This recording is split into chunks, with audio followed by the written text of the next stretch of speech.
Well, hello again. Today I wanted to present you the new song I'm currently making.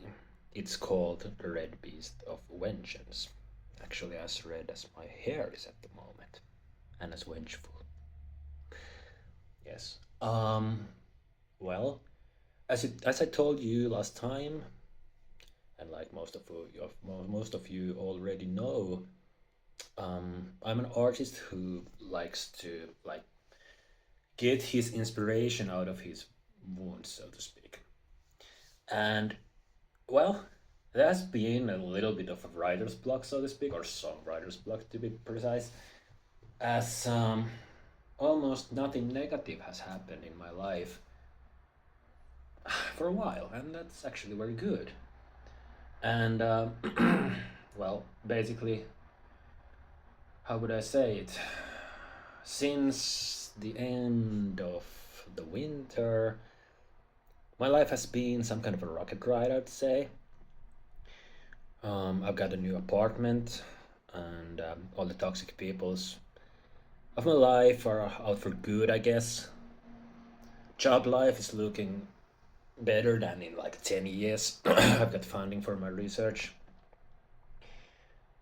Family members are happy and healthy. And I've started dating again, so I'm probably already found a special one who to invest in longer term, but we'll see. But anyway, mm, that's why I haven't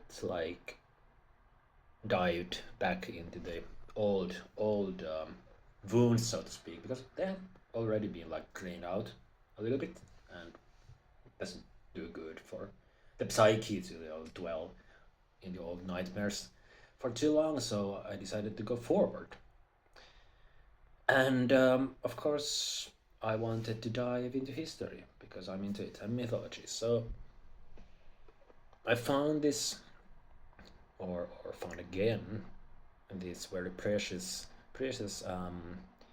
motif of a folklore that is very dear to my heart, and I wanted to get it to the spotlight of my art, just in order to make it more knowledgeable. So it's basically this time a historical lesson, but with my own feelings of what it evokes. And the main themata this time is it's again Viking stuff, like the Ballad Eagle is, um, but it's a duel between two worldviews, two metaphysics, two different styles of framing the world and living life.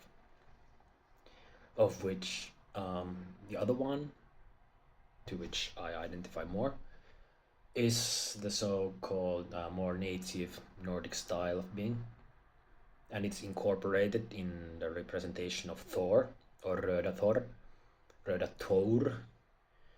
So the thunder god Thor, or Thor as it's called in my native language, and actually it's my second name, now you know that already too. Um, so it's Thor against the invading non-native conqueror, imperialistic conqueror called Vita Krister, or the White Christ. And this is something that has been quite, widespread folklore or motif of different folklores in all Scandinavia. And it has spread like to the Nordic countries as well, and maybe throughout the world, wherever the Vikings went. So it's a widespread story with a little bit of different nuances. But the basic idea is that Thor and Jesus, or Christ actually, because Jesus is a historical figure and Christ is the something that people believe in. Not me, but Christians do, usually. Or at least they should, I guess. I don't know. Uh, yeah, they have a duel, and yeah, it depends a bit of the version how it ends up, so I'll not spoil them. Um, Colors are very much in the central theme of the whole setting, because in the ancient Scandinavian worldview, the color of red was a color of strength and otherworldliness and honor and nobility and all kinds of, you know, good things, so to speak. Whereas white was for the weak and those that should be just cleared out of the way. So basically, we have Röda Thor and Vita Krister. So the Red Thor, the big, conquering, all protecting good Thor against the weak and weak-willed tyrants of um, in a disguise of something good that is Christianity. So that's the basic thing, and it has stemmed from a cultural situation where people were actually acculturated, colonialized, and persecuted in the name of a new God, triune God, and worldview and a lifestyle. And of course, not everyone wanted to, you know, turn into Christianity. So that's why, basically, because the missionaries started to preach that there's only one God, and this Christ personality of him is the protector of everyday life and of every human being. That's why those Viking folks who didn't want to convert started to like mimic the whole setting, and that's why Thor rised up or rose up as their own version of the Christ to protect the whole old lifestyle and people against the Christ and Christianity and tyranny of it. And that's why, actually, it has been suspected and theoretized that people started to wear these Mjolnir necklaces.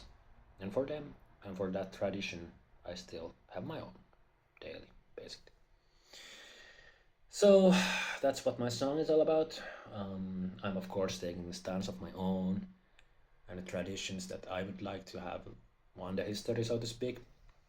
But the battle is not over, and even if it were, what do we Vikings do?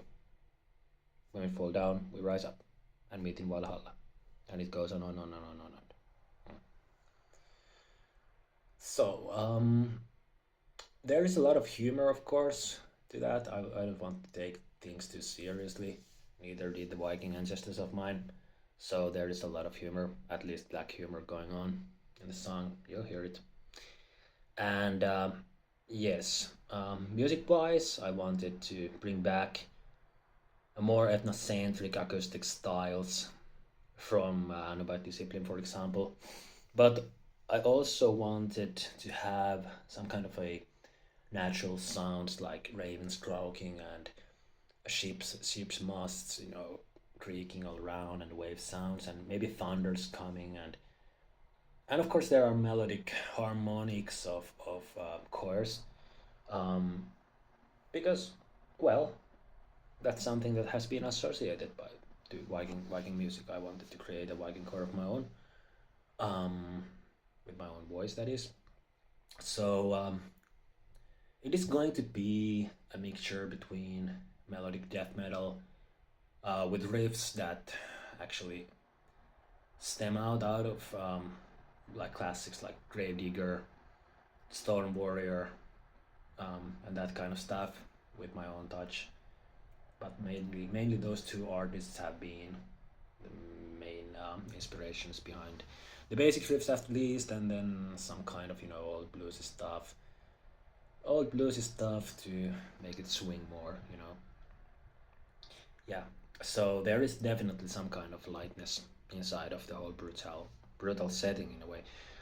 Perhaps and probably the songwriting isn't that, you know, high class or versatile this time, if we don't count in those acoustic and harmonic pieces of it. But otherwise, it's quite simple, quite easy to approach, not so progressive like, for example, Far Beyond the Sun Divine was.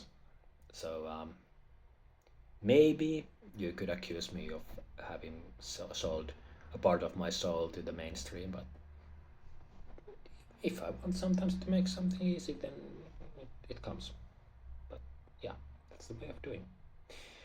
Um, I guess some 75 percentage of the song has already been made, so we're on the final sprint.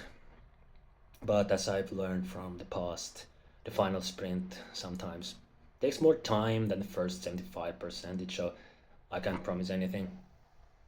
I can promise if the song is ever going to reach a goal, but we'll see. We'll see. Probably it comes out somewhere in July, perhaps. We'll see.